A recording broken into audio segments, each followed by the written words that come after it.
I asked myself, Minister Ronnell, what does it mean to prepare men for battle? And so I was pondering about this thing for the past week, and the first thing that came to me was the U.S. Army. I come from a military background. Personally, myself, I did not go into the military, but I had family that was in the military, so I'm familiar with the process. So, when civilian recruits arrive at boot camp, they are basically stripped of everything that they know. They're given uniforms, new identities, titles, with the lowest being private in regards to position. Their heads are even shaved. I'm pretty sure some of you guys are familiar with that if you've been in the service. Pastor Warren? Yes, sir. This is the Army's process of basic combat training. It is the training course that transforms civilians into soldiers. So, eventually the civilians take on the identity of the U.S. Army. They take on the standard and the culture.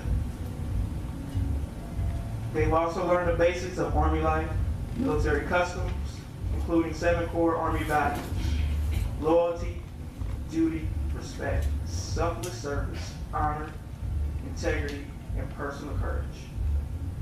So I'm going to take you guys back to, this is a story about me coming out of high school, going into college. I was a track guy, and so I was pretty good. I was getting recruited by a lot of big name universities, but when I arrived to my first college, which is Kansas Community College, I thought I was something, but I really wasn't until I got there. So they basically broke me down and taught me how to run again. They tell you to go line up at the line, and the coach is at the end of the 100-meter line, and he tells you run towards him. And so as you're running towards him, he's analyzing how you run, reforming your techniques. And then if you're not running correctly, he'll tell you to go back, tell you what you need to do. Fix your form, straighten your arms up, put your chin down, knees up, back straight, pump your arms until you get it right. So you keep going back and forth until you get it right. But long story short, I had to take on the identity of a new team. I had to leave my old team behind and take on a new culture, new training, new style of running, just knew everything. I was basically taught how to be successful because they gave us the tools to become champions. And the hard work and dedication, after all said and done, I was able to become a junior college national champion. So, with that being said,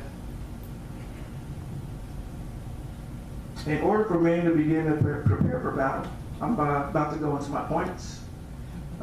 You have to take on the identity of God. Your identity has to change. The armor is putting on the identity of God. Point number 1. Men must be willing to surrender to God. You know how us men get. We can be prideful. We can be stubborn. And we just want to do what we want to do sometimes. But it doesn't work like that when it comes to the kingdom. So we have to be strong in the Lord.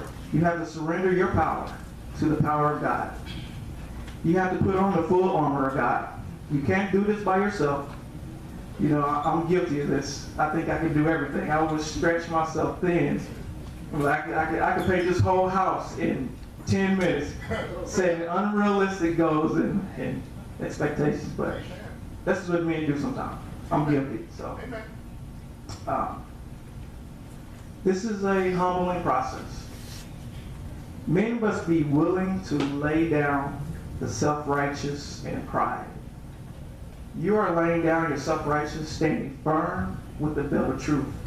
You have to be honest so God can take on the breastplate of righteousness. I am turning away my self-righteousness for the righteousness of God. Men must be willing to lay down that so your feet will be fitted with the readiness of the gospel of peace. Don't you want to be ready? You have to get in position. You have to get in alignment. Walking in belief. This is my point number 4, sorry. Walking in belief of who you are and the identity you have taken on, and taking up the shield of faith so that you can extinguish all the flaming arrows of the enemy. Faith is your shield. Men must be willing to renew their mind, keeping in prayer and fasting. Keeping in prayer and fasting, and supplication unto the Father. Staying steadfast in the Word, living a life standard before God so that you can take up the helmet of salvation and the sword of the Spirit. Men must fast and pray in the Spirit in all occasions. Be alert, always. Not sometime, but always. Little do we know, there are always battles going on all around us, seen and unseen. The enemy has infiltrated TV, radio, the internet. You can't really watch anything without somebody talking about magic or the demonic or sexual perversion, just to be honest. I'll just set that right there because that's a sermon for another day. Pastor. There's a constant battle for your mind, your marriage, and your children. So I'm going into my conclusion. The enemy will try to use any means necessary to get man to fall. You cannot give the enemy not one inch. Because if you do, he's going to bust the door wide open. 1 inch. And so us men have to always keep the whole armor of God on. We have to really begin to understand the mandate that God has for man. And really begin to understand our purpose and who God is calling us to be. We have to take ownership and begin to walk in it with the authority God has given us. It is so many men around the city and the country that are walking around with untapped resources from the kingdom, and they don't even know it. Having the form of godliness but denying the power of it. Imagine if we truly understand who our inner man was and his purpose. When the battle comes, you just know you are already equipped. You have to put on the armor. You can speak to that thing, whatever it is, you're battling. Because you have the whole armor of God on. When the enemy sees you on the battlefield with the whole armor of God on, he just does not see you. He sees whom you are reflecting. You're reflecting in God.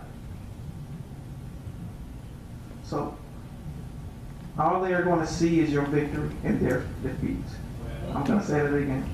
All they are going to see is your victory and their own defeat. That's good. That's good. Because you have the armor of God, so when they see you, they see the God you serve, who cannot lose. They're going to see the great I am. Your new name is victory. My pastor always says that all the preachers go back to the scriptures. I'm going to be closing with Philippians 4:13. I can do all things through Christ who strengthens me. God bless you.